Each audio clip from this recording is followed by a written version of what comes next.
Hi, welcome back. History 358, Robert Greene. Um, Last time in our first lecture, we were talking about the Russian Empire at the turn of the 20th century, talking about the empire as a multi-ethnic, multi-confessional polity or political entity that, while it projected globally a sense of strength, a sense of unity, a sense of might, as states seek to do, the Russian Empire at the turn of the 20th century was really resting on very shaky foundations, divided by ethnic and national identity, divided by confessional or religious identity.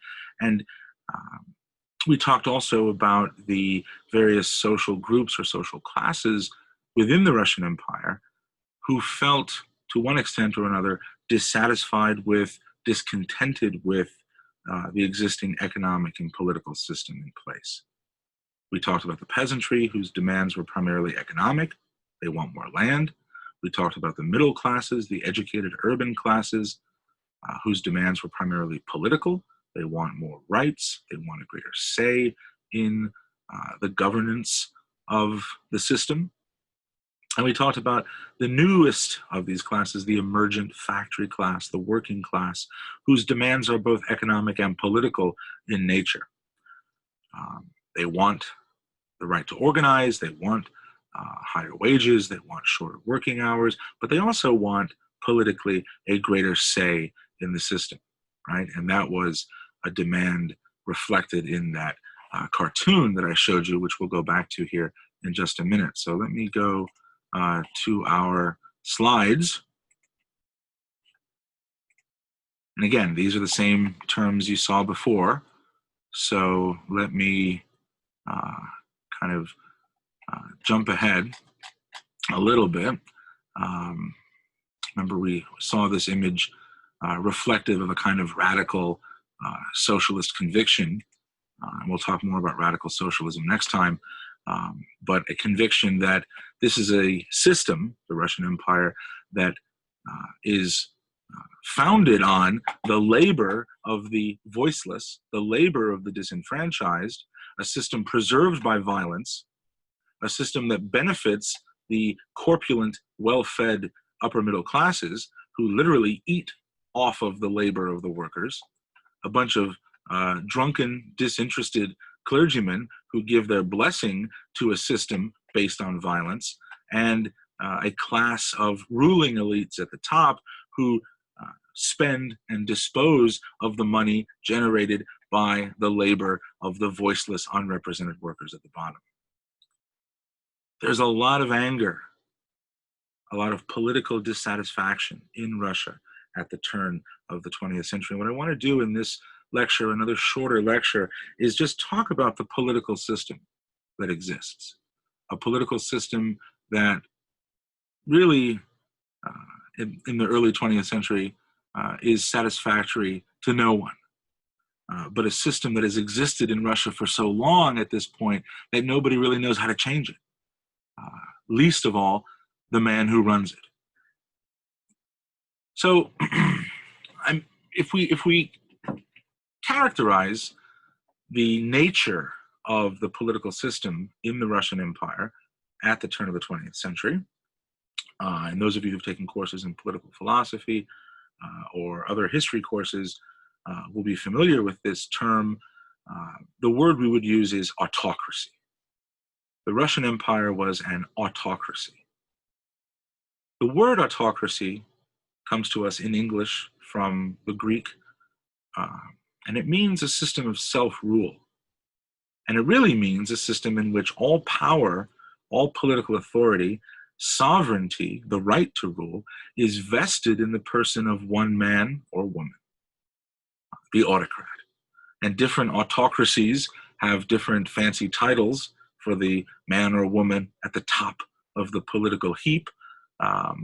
The title used in the Russian case is Tsar, T-S-A-R. And Tsar comes from the Greek and Latin for Kaiser, goes back to the time of the Roman Empire. And way back in the 15th century, the rulers of Russia sort of stole for themselves the title of Tsar, which was vacant from the fall of Constantinople in 1453, and began to style themselves as Caesars, as Tsars, as eventually emperors. When we're talking about an autocracy, we're talking, again, about a political system in which power resides in the person of the autocrat, the Tsar, the emperor, the king, the queen, whatever, and the autocrat has the ultimate say. The autocrat possesses the power to have his voice heard. The autocrat's word is law. Autocracies do not have constitutions, as a rule. And as I mentioned last time, a constitution, as we know from our own political system, is a binding, guiding legal document, a set of legal principles that spells out what the state can and cannot do. The state has the power to do this, but not the power to do that. A constitution also enumerates, spells out, delineates, lists, if you will, the rights of citizens. The right to be able to express one's political sentiment without fear of imprisonment, the right to profess any religious faith or none at all without fear of persecution, so forth and so on. We can think about the various rights enumerated in our own constitution. Right? Russia, at the turn of the 20th century, has no constitution. There are no institutional restraints. There are no binding legal limits on what the Tsar can or cannot do. Now, if you have a very wise and prudent autocrat at the top of the heap, maybe that's a system that can work for some period of time. But if you have an autocrat ruling such as Tsar Nicholas II, it's a very bad recipe. So all legitimacy, all law emanates, theoretically, from the person of the Tsar, the emperor. The emperor is God's anointed ruler over the Russian lands. So this connects with that feeling of political dissatisfaction that I mentioned last time and touched on briefly today. Russia is not a representative democracy. Russia is not even a constitutional monarchy, where there are limits on what the king or queen can do or say. There is no legislature with the power to make law.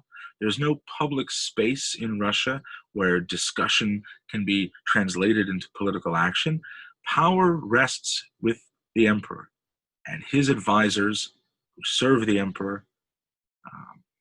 He's not bound to listen to them, let alone follow their advice. So there are no legal restrictions on the absolute power of the emperor. Nicholas II is the last Russian emperor, and his family, his dynasty, the Romanovs, had ruled Russia since 1613. Ironically, the tercentenary, the 300th anniversary of Romanov rule would occur and be celebrated during the reign of Nicholas II, 1613 to 1913, right, the 300th anniversary. No one knew in 1913 that the end of the Romanov dynasty was nigh, but it was. Nicholas II came to the throne in 1894 following the unexpected death of his father, Alexander III. I don't have a picture of him, but you can Google it. Alexander III was a profoundly conservative, even reactionary man who was profoundly distrustful of political change. Nicholas's father was determined to hold on to the existing political system of autocracy and pass it on to his son intact. And his goal was for Nicholas to pass it on to his son intact. So even as the world is changing around the globe in the early 20th century, as men and women are agitating for more political rights, as autocracy comes to be seen as ever more passé, ever more archaic, ever more out of step, the mindset of Russia's rulers is to hold on to everything, give in to nothing, admit no opportunity for political reform. In no way can the power of the Tsar be eroded. Russia's historical greatness has been predicated on the principle of autocracy, we must preserve it. Now, nobody outside the palace thinks that, but that's the mindset of the Tsar. Nicholas's father, Alexander III, as I said, dies unexpectedly in 1894, and Nicholas comes to the throne unprepared to rule. He has very firm notions about what an emperor's powers ought to be, what a czar's powers ought to be, but he has absolutely no practical experience of rule. When his father died, Nicholas was understandably grief-stricken, but he was also in a state of panic. He wrote to his brother-in-law and he says, "What am I going to do? What is going to happen to me? What is going to happen to Russia? I am not prepared to be czar. I have never wanted to be czar. I know nothing of the business of ruling."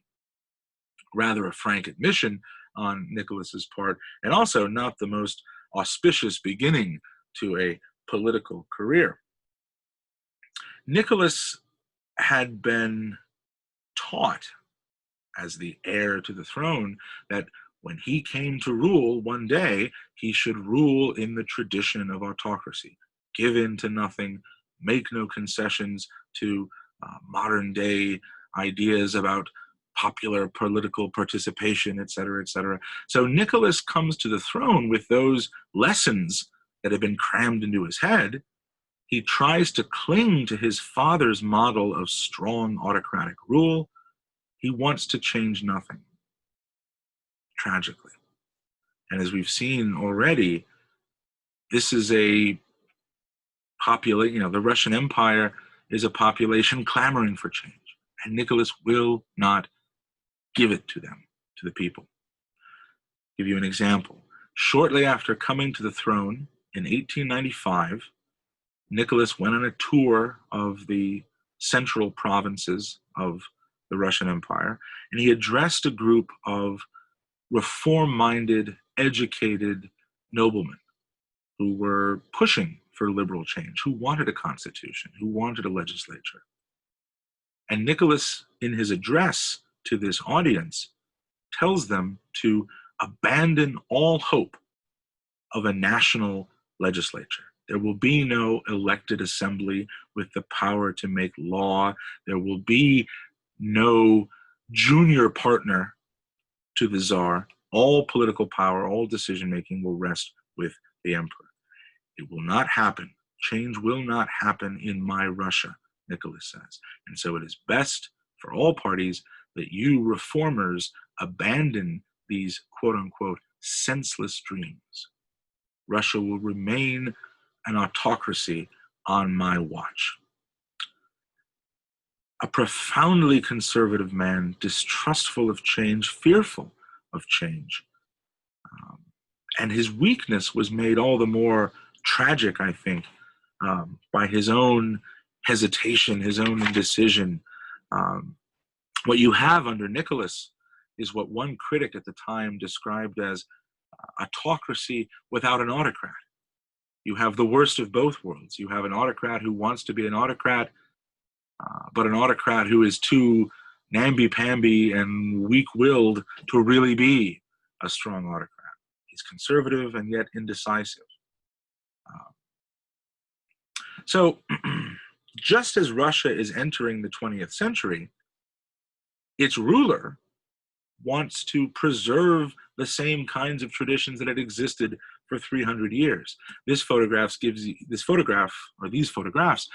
a good example of that. These are photographs from the 1913 court ball celebrating the 300th anniversary of Romanov rule in Russia. You see Nicholas in both photographs, his wife, the Empress Alexandra, in the left hand photograph. They're dressed in the royal gowns of the 17th century to stress the continuity over time, to stress the timeless, unchanged quality of autocracy in its rule over the Russian lands. But it sent to the empire's population precisely the wrong image. As people are clamoring for change, as people want reform, they want economic change. They want political change. The emperor is going around dressed up in clothes from 1613. So this is a big problem. This is a very big problem. There is a disconnect as Russia enters the 20th century between the government and the people. The autocracy is regarded with some justification as outmoded, archaic, inefficient. It's resting, as we've seen, on very unstable foundations, and it's headed by a man, Nicholas II, who is unwilling to admit that industrialization, modernization, the rise of an educated middle class, all of this is changing the empire. You can't change the base and expect that the political framework that holds everything together is going to remain unchanged, right? How do you modernize? How do you bring in railroads, factories? How do you bring in modern modes of economic production and industrial growth and still hold on to this 17th century model of autocratic rule? Could the autocracy even have been reformed in a meaningful way? That's a question that historians continue to debate. When you read the Asher book, you can read more about the political transformations that are happening in Russia in the early years of the 20th century under Nicholas II's watch. The first great Russian Revolution happens in 1905. Those of you who took History 357 will recall the tumultuous events of that year. So tumultuous, in fact, that Nicholas is forced to grant minor reforms. Well, fine, we're not going to have a constitution, but if you want an elected legislature, a Duma, we'll give you that. Oh, great, people say. When they find out that the Duma has no political power, they're upset. So even when Nicholas does grant reforms, they don't go far enough. All they do is anger supporters of autocracy who think that the system should remain preserved, intact, in amber, unchanged, and they frustrate the real reformers who want more and bigger changes. Nicholas can please no one. So I want to close this little mini lecture with kind of a crudely laid out model and just introduce this now. We'll talk more about it in lectures to come. It's a model that's come to be known as dual polarization, and it was formulated by a Russian historian, Leopold Haemsen, back in the 1960s. And what Haemsen was trying to do is understand and really map out in a very social science-y kind of way, map out the, what would you say, the sort of social fissures, the lines, the gaps that are opening up in Russian society in the years leading up to the revolution. Dual polarization was what Haemsen called this, and I'll explain what he means. One sort of polarity that's opening up is a growing difference between the interests of the state, the autocracy, the regime headed up by Nicholas, the desires of the state, and the demands of society, the demands of the people. The people, as we've seen in our exploration, however brief, of the peasants, the workers, and the educated middle class, the state wants one thing: continuity. They want to preserve the existing order. The people, society, want something else. And these are irreconcilable demands. And the state and society are drifting further and further apart. That's one vector of polarization. The state's interests and the interests of the people, society, are irreconcilable. But within the population, and here's where the dual part comes in, within the ranks of the people, within society itself, there are widely divergent and ultimately irreconcilable notions of what kind of change we want and what kind of change we'd like to see happen. Liberals, political liberals, moderates, if you will, members of educated urban society, whom we spoke of last time, they want a constitution. They want a greater say in the political process. They don't want a radical overhaul of the economic system, and why would they? They're doing quite well economically. They want one thing. Radicals who have been won over to the message of Marxism, they want something more. Yes, they want political change. Yes, they want an end to the autocracy. Yes, they want guarantees of political rights. But they go further than the moderate liberals in desiring a complete restructuring, a complete overturning, a complete overhaul of the existing economic system.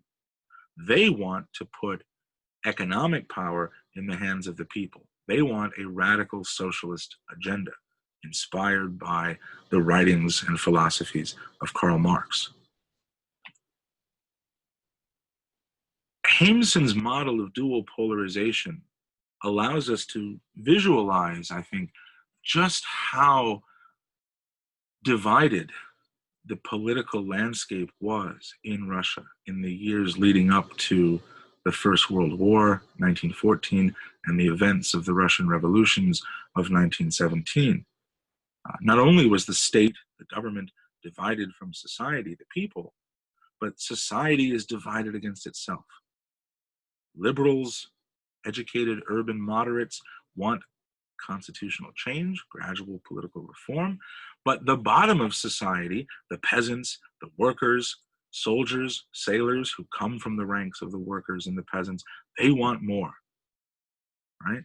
They want a radical vision, one that is going to fundamentally reorganize the way in which politics and economics is performed, the way it functions. The reality of dual polarization is that it makes a middle ground solution all but impossible. State and society are irreconcilably divided. The moderate position of political liberals is irreconcilable with the more radical position of those who have been won over to the gospel of socialism. And if you have forces pulling in ever more oppositional and radical directions, you can't get back to the middle. And I introduce this model now because I think it helps us to make sense of why the most radical of outcomes is in fact put into place by the end of 1917 when Lenin and the Bolsheviks seize power and Russia goes in the course of a year from being an autocracy to being the world's first socialist state, an incredibly radical transformation because no middle ground solution is possible. That's a theme that we'll talk about more when we talk about 1917 specifically. So I want to wrap up with this. I'm going to leave you with this image. Think about this idea of dual polarization as we move forward. In our next lecture, I want to explore the demands of the radical socialists. And I want to think about what their vision for the economic and political reorganization of society would look like and how they're drawing their ideas, again, from the teachings of Karl Marx and how Lenin and the Russian Marxists are thinking about ways in the early 20th century to put those visions into practice. So I want to end there. Again, I know that's a lot of information. This is all preliminary stuff. Again, Asher's book is a very good source to explore these questions further. Let me know if you have questions. And when we do our Zoom in discussion, probably at the end of week 2, we'll have some time to talk about any of these particular questions that you may have. But again, please, I invite you to email me with questions about specifics or about bigger themes too. So thanks for your patience. Our next topic will be Russian Marxism, and I'll see you then. Thanks. Bye.